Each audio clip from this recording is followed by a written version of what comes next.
Bueno, pues información que les prometíamos justo antes del corte. El pasado 15 de abril, la Organización Mundial de la Salud, se lo habíamos informado aquí, había confirmado 10 casos de hepatitis infantil aguda en el Reino Unido y 200 más en Estados Unidos. Y luego, en México, pues justamente ayer, se confirmaron 4 contagios en Nuevo León. Por ahora, las causas y los tratamientos son desconocidos, aunque los principales síntomas son diarrea, vómito, dolor muscular, entre otras que ahorita vamos a escuchar de voz de los expertos.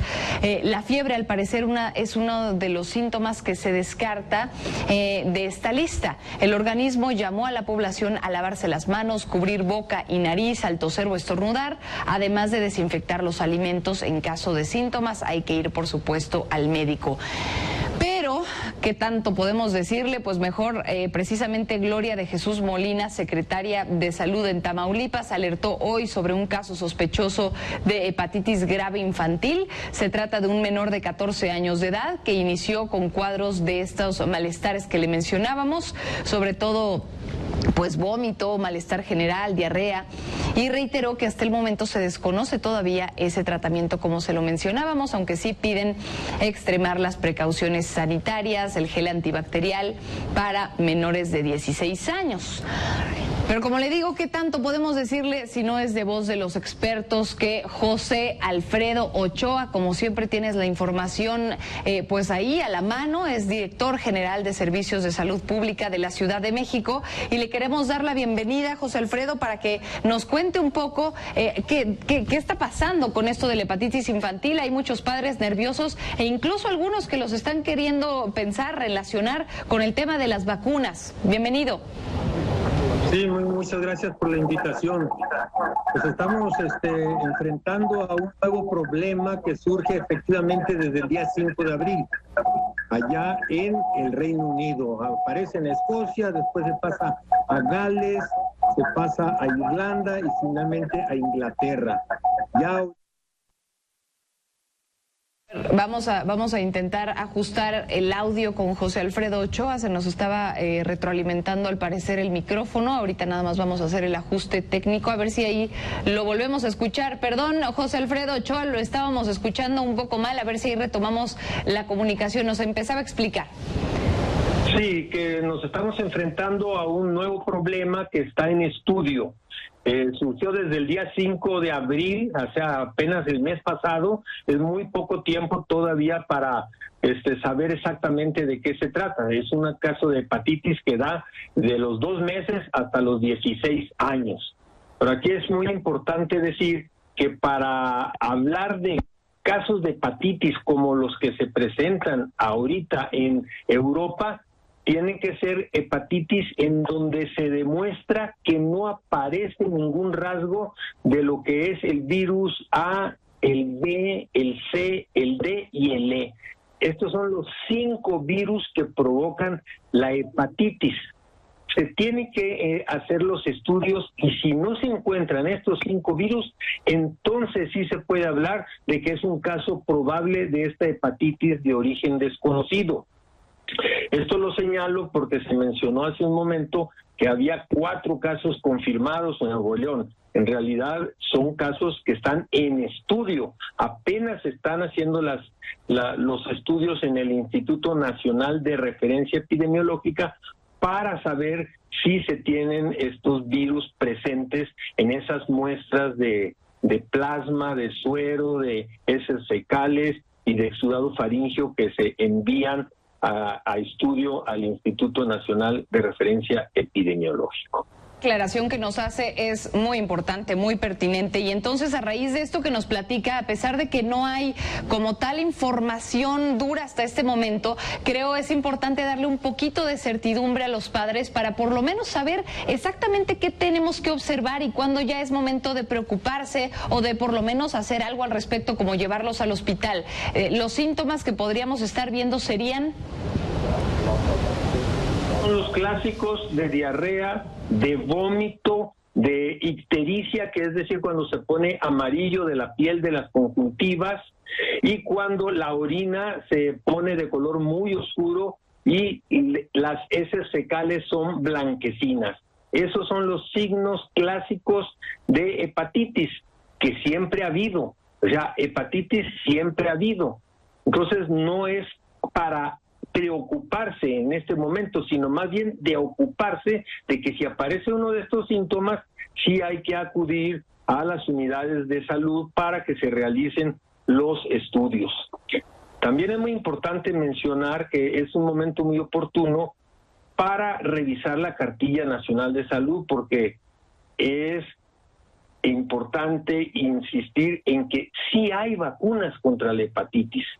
Hay vacunas contra la hepatitis A, vacuna contra la hepatitis B.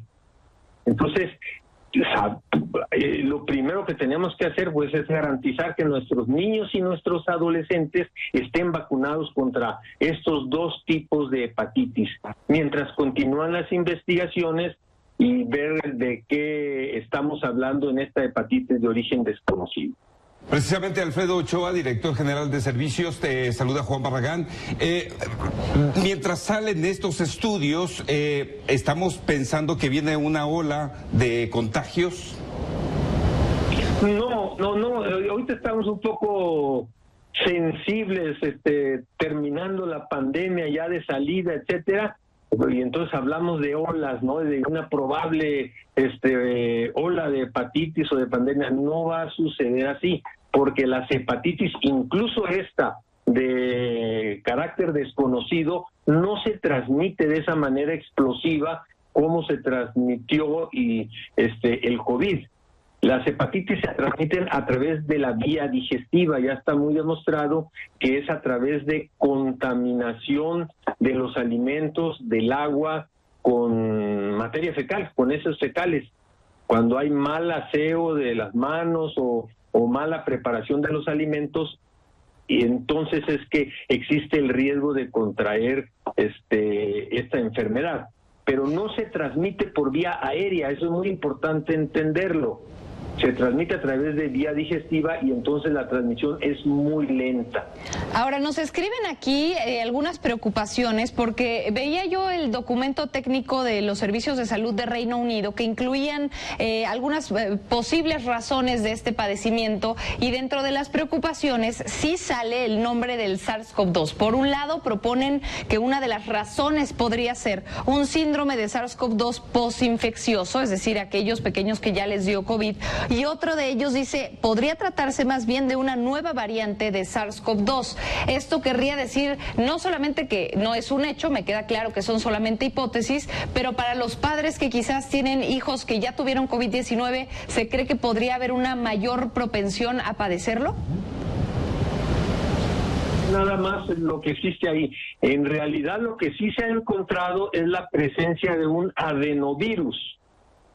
El adenovirus es un virus que es muy frecuente en los niños y en los adolescentes. Entonces se ha encontrado circulando en la sangre y inmunoglobulinas en contra de este adenovirus.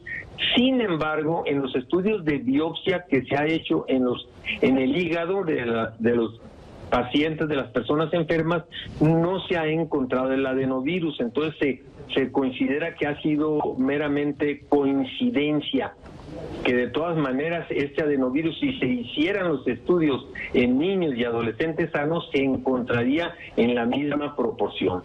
Bien, entonces por último y para cerrar claro con los padres de familia, lo que tendrían que hacer es ¿qué? Para evitarlo, y por supuesto ir al hospital si ya vieron los síntomas que ya nos mencionaba, pero previamente, ¿cómo lo podemos prevenir? La prevención es a través de evitar contaminación de los alimentos y del agua. Esa es la manera. La otra forma que la hepatitis B, C y D es la transmisión, es a través de la sangre y de los fluidos corporales. Entonces es evitar el uso de jeringas, de agujas que están contaminadas, los tatuajes también. Esa es la manera de evitar los dos tipos de hepatitis, los que se transmiten a través de contaminación de los alimentos y los que se transmiten a través de la contaminación por fluidos y por sangre. Y por supuesto lo que ya nos mencionaba de la vacuna. Pues muchísimas gracias por tomarnos esta llamada, esta comunicación. Era importante aclararle a los padres de familia, estaban muy nerviosos, así que con esto primero ojalá tengamos la primera herramienta para en lo que los expertos hacen su trabajo, pues tener esto para defendernos. Gracias, José Alfredo Ochoa, director general de Servicio de Salud Pública de la Ciudad de México. Gracias. Hasta luego. Hasta luego.